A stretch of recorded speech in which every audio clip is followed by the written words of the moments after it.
Happy Hump Day, friends. Today we are going to take a look at a couple of things that I just got in the mail. We're going to deep dive into them just for a few minutes and give you a little update on a couple of things. Don't go anywhere. We'll be right back.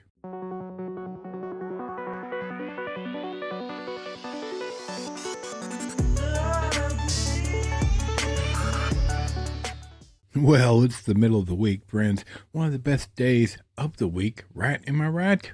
I think so. Like, Hump Day has always been one of my favorites. Also, it's Friday the 13th this week in a couple of days.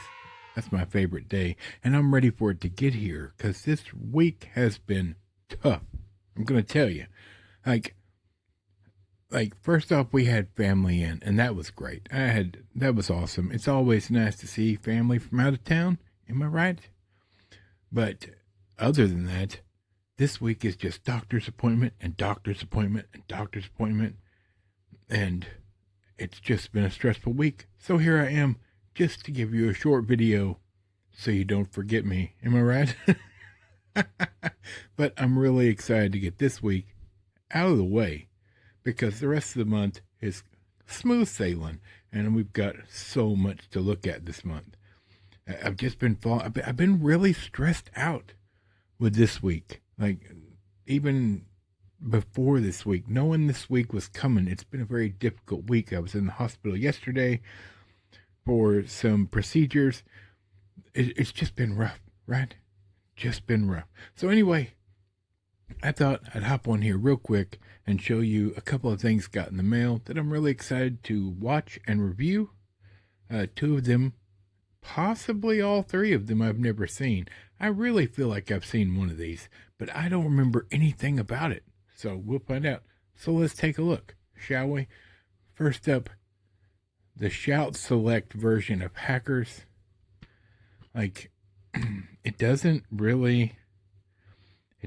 have, I mean, it's got some sort of documentary on it, but it's not really in detail. But it does come with the Blu-ray and the 4K. And this is the one that I feel like I might have seen, but I'm not sure. And I do like Jonny Lee Miller. He did really good in Elementary until the end, and they ruined that. Angelina Jolie, of course. So this is the 4K collector's edition, whatever that means. But that's the only one I'm unsure whether I've seen or not. But I'm looking forward to seeing it.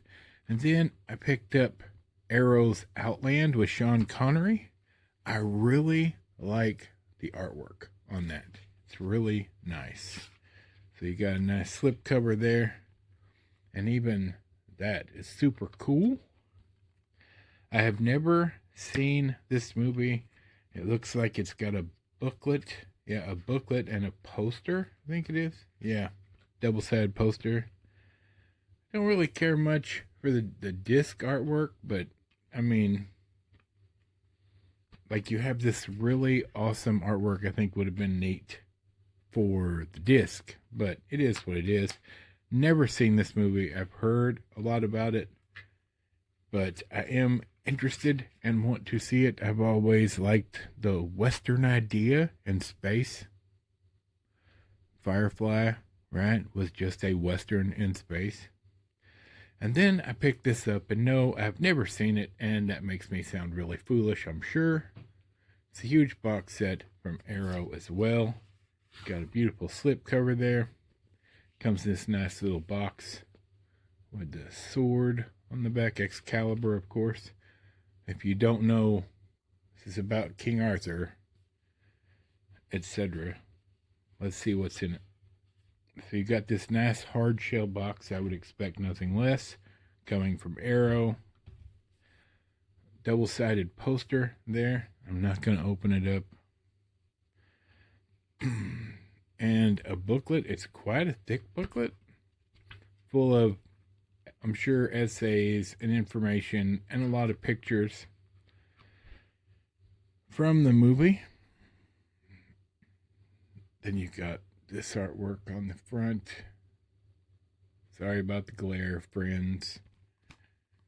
All the stuff on the back. I'm sure that this is double set. Yeah, double-sided cover. It looks like, let's take a look here. What do we got here? Art cards, double-sided.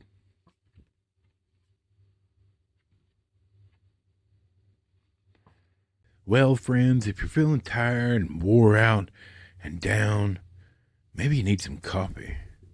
Might I suggest Blackout coffee? Links in the description.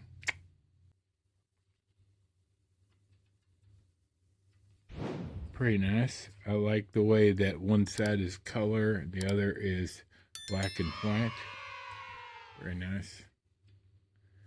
Very interesting.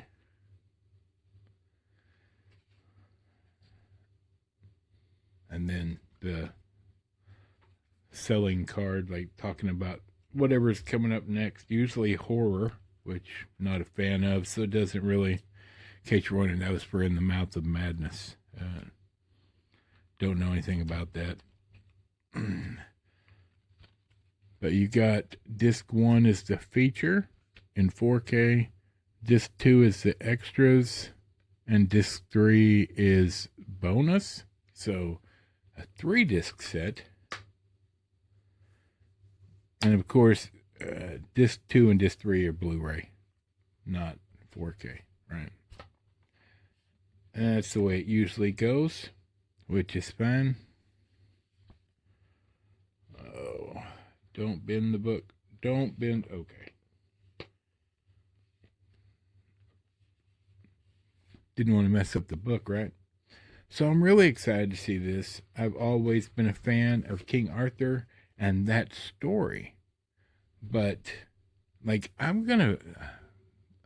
will say this. Guy Ritchie, his version of the King Arthur story was beautifully done. Even though it bombed, it's one of my all-time favorite Arthur stories. It was unique and different, and I thought they did a great job. The actors and actresses in that, they just pulled it off really well. You know, Guy Ritchie, he doesn't meet anything in the middle. He either knocks it out of the park or it bombs, or is not good, right?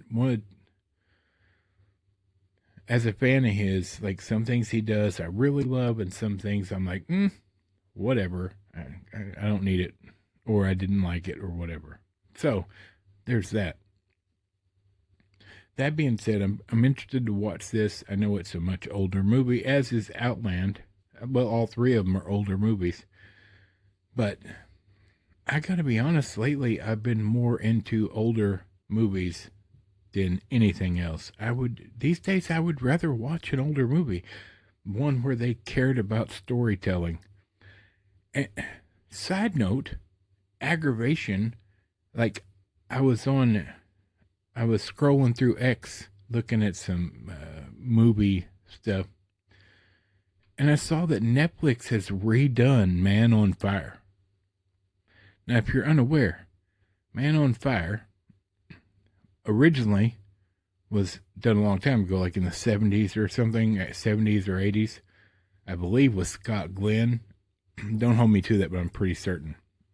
I wasn't a huge fan of that one as so much. I watched it, I enjoyed it, but it wasn't as good as the known Denzel Washington version remake, with Tony Scott did that one, and it was brilliant.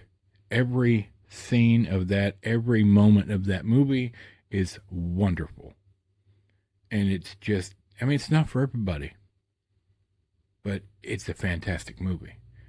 And Netflix has redone it with a new actor. And can you not make something original?